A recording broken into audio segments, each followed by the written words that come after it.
Hey guys, so in this video we're gonna see how I actually use the brush to paint some of the carpets at the background. And first I actually used this brush to help me with some of the small little details on the left hand side. So I use colors of similar tones to achieve color harmony within all these shapes. So the thing is, I use different kinds of shapes to paint to actually draw these different details that we see on the left hand side. And so I use a lot of like grays, so right now I'm actually using this light blue with gray, so that gives a cool gray. And I'm just going to do the same for this area right there. So I'm just going to use some of these different kinds of grays and blues and all that to paint these different areas. Right, so right there we have this darker gray, which is slightly darker than the previous one. And so right here we are using all these different kinds of colors, like all these grays and transition colors. So gray is a very good transition color because it can connect all these different colors from all these different parts of the color wheel together, because the transition colors are being found in the middle part of the color wheel, and it can relate to any color. So again, just trying to complete the shadow right there, and you can see that the shadow right there is a little bit red, okay, which is just below that arm of the child.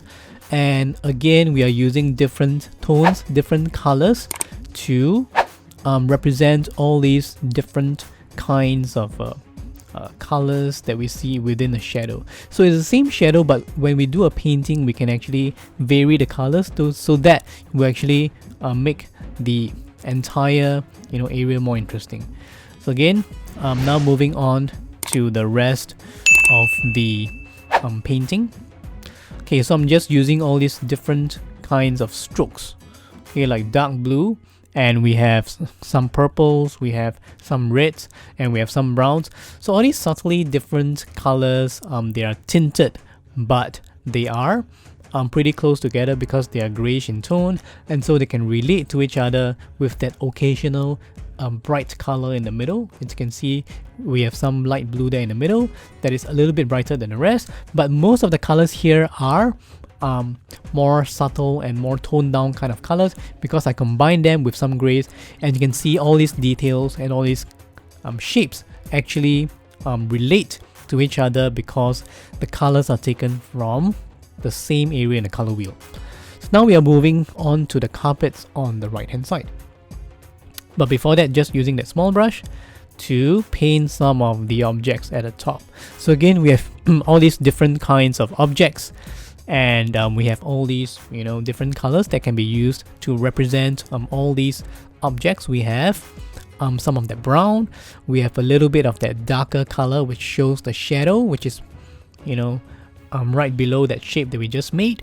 And then we have all these different kinds of colors and all these different kinds of areas that we just left white. I'm just using that small brush to very quickly fill up all these areas.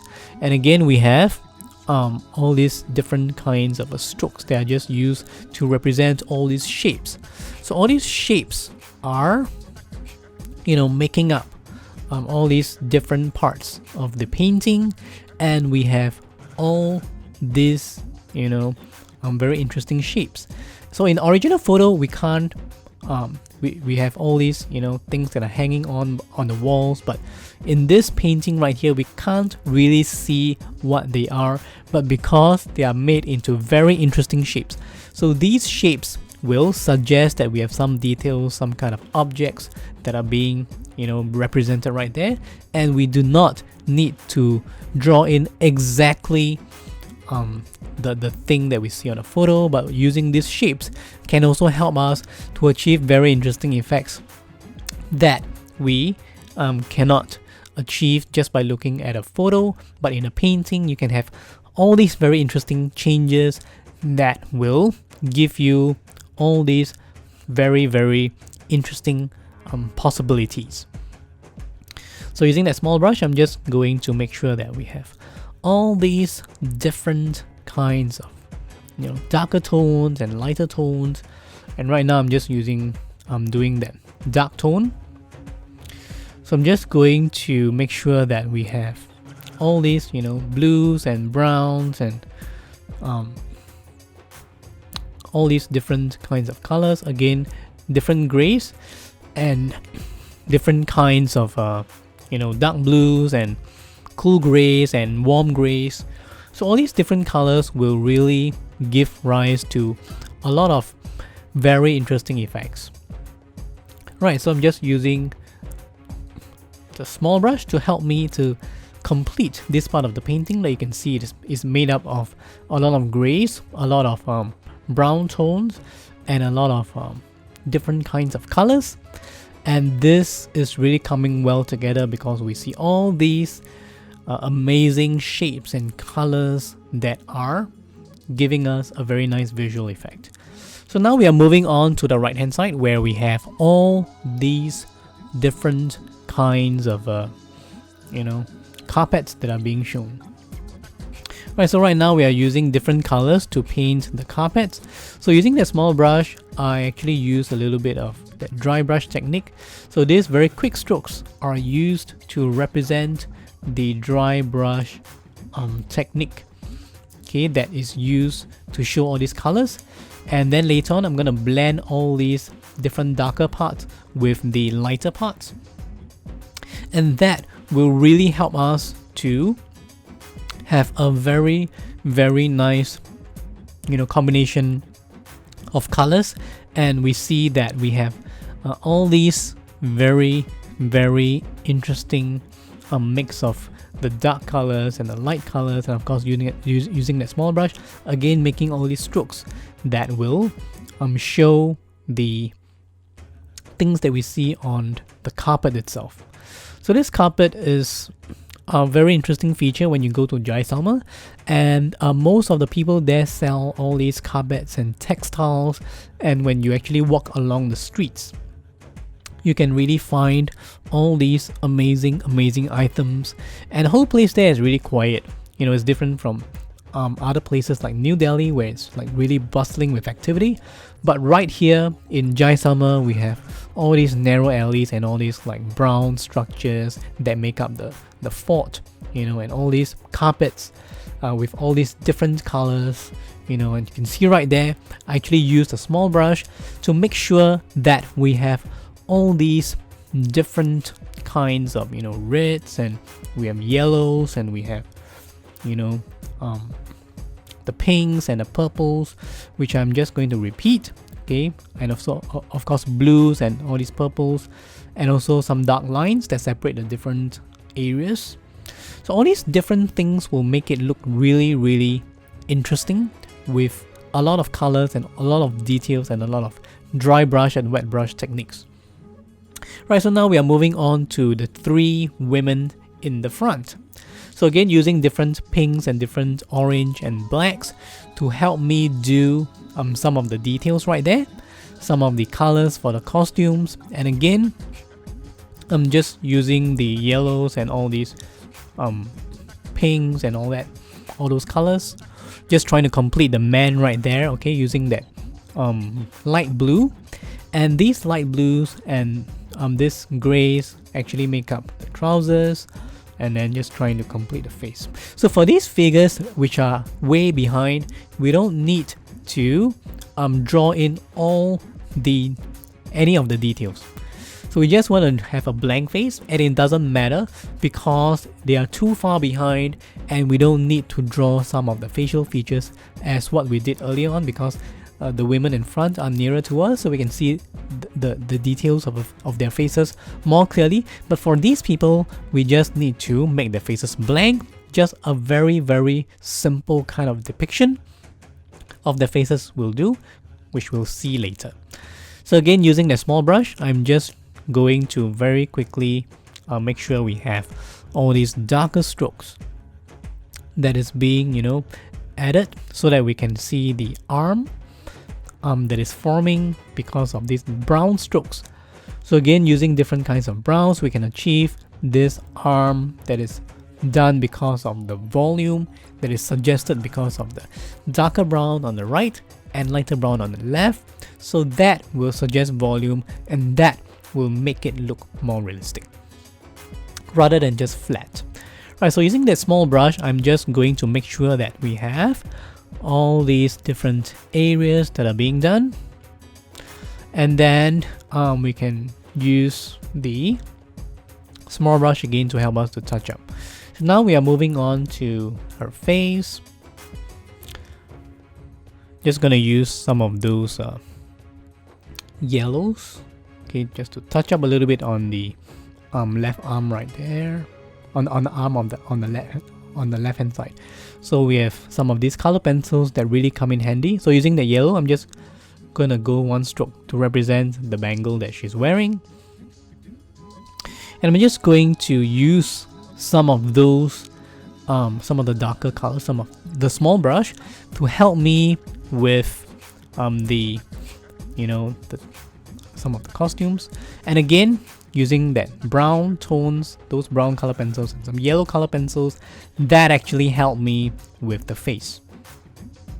So using that small brush, I'm just trying to do the second woman right there, and we have some purple tones, we have some pink tones, we have some red tones.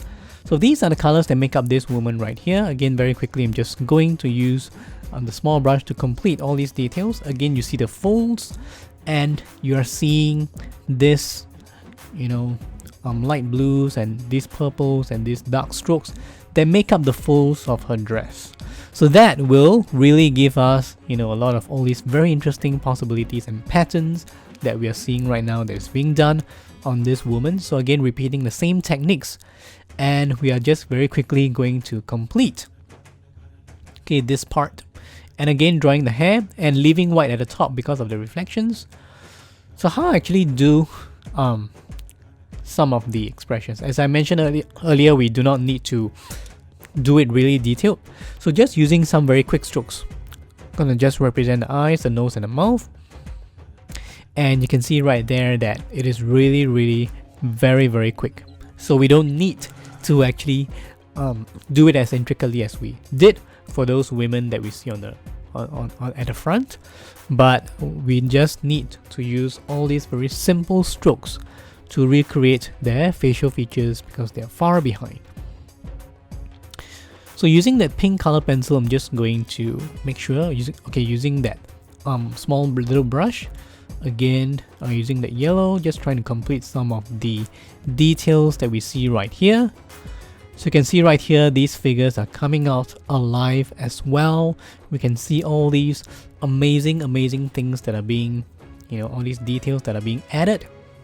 And these details are really important when it comes to doing small, like very small areas like what we are seeing right now. And so again, using that small brush, I'm just trying to recreate some of the folds of this final figure on the right hand side. So this figure right here is wearing a green sari, and we are going to use different tones of green to paint her costume. So again, we have darker greens, we have lighter greens. Lighter greens are formed because of the sunlight, and darker greens are formed because of the shadow. So to add lighter green, we use yellow, cadmium yellow mixed with sap green, that will give you lighter green. And for the darker green, we can add a little bit of that dark blue, which is ultramarine, to the sap green, that will give you darker green. But of course, right now we are using a lot of that lighter green, so adding a little bit of the cadmium yellow, just adding in a little bit of those strokes, and of course using brown for some of those details, and of course adding different kinds of yellows again to make up the different parts of the costume. We can see the folds, we can see the details that are being done. Right, so I'm just repeating the same process with all these, with this third figure over here, using some quick strokes for the facial features, and we are done with this figure right there. So now I'm moving on to doing the carpets at the back. So these carpets are really very interesting because we have all these interesting colors that make up the carpet itself. We have this purple, we have this black, we also have this pink, we have this light blue. So in this carpet, I use different colors from a wider perspective, from a wider zone in the color wheel to paint all these different kinds of colors. Right, so these colors are a little bit more difficult to balance because they are from different parts of the color wheel.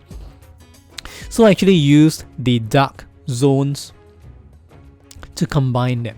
Okay, so the thing is, when we have all these different colors, we need to link them up together, and so I use these dark colors to actually link up the different colors. Like red, we have pink, we have blue, we have purple, which are on different parts of the color wheel.